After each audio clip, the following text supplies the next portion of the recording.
Did you know that there is a man in the Bible that had 5 eyes but was still blind? Well, there actually was. So today, as we continue in our Friday series going through the parables of Jesus Christ, I'm going to introduce you to this man coming up today on The Beat.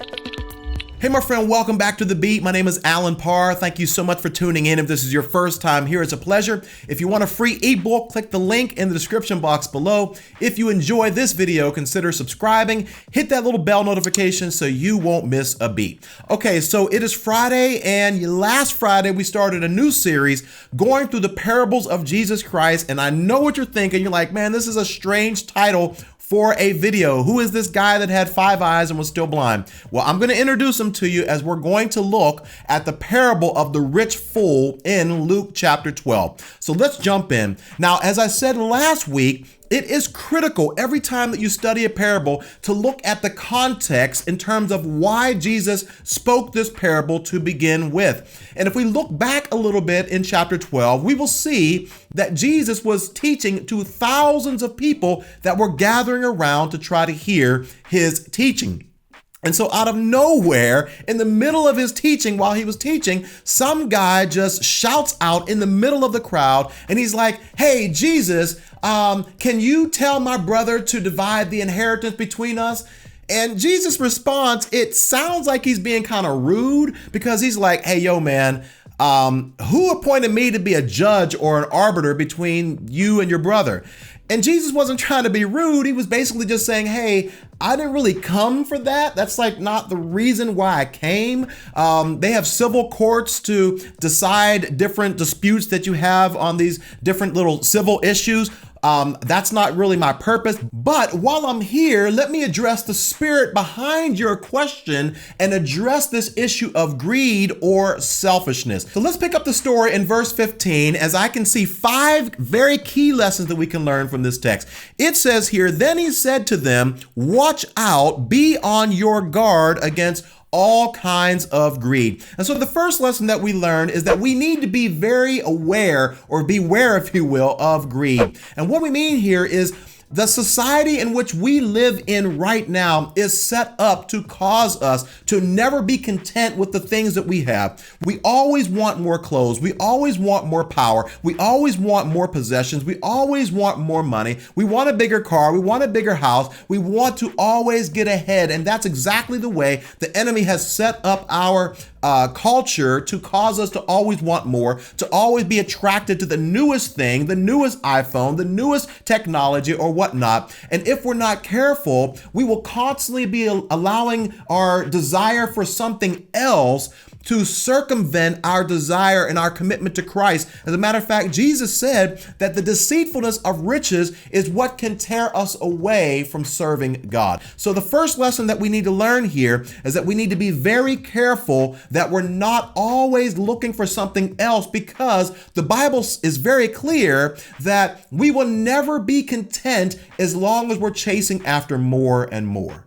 But let's continue. Jesus says life does not consist in an abundance of possessions. And so the second lesson we can learn from this parable is the priorities of life. We need to make sure that our priorities are in the right place. And Jesus is basically saying, hey man, look, life is more than just accumulating a bunch of possessions.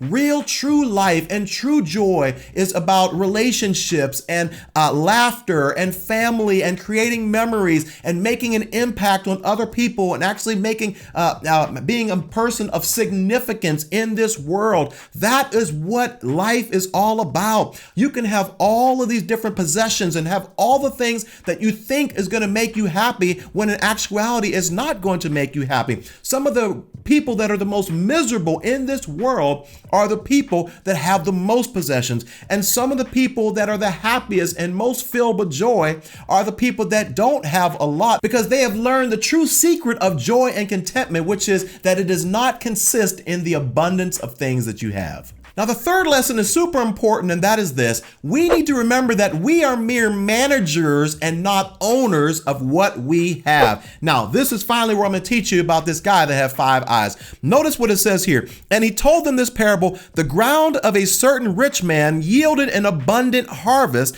He thought to himself, now I want you to count how many times this guy said the word I. Yes, I know that was sad, but I had to get you to watch this video. Notice he says here, what shall I do?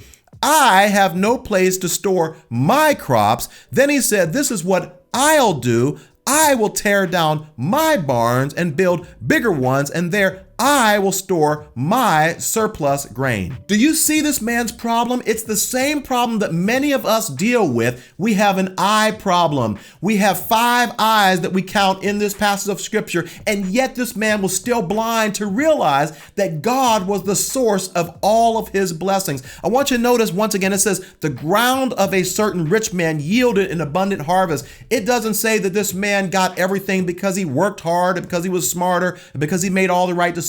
No, it was simply because God blessed this man's ground to yield a harvest. And in the same way, whenever we're successful, whenever we have a lot of good things going on, it's easy for us to start thinking that it's because of my intelligence and my abilities and my hard work and my study habits and my work ethic and my intelligence and all of these different things and my resources and all of this stuff.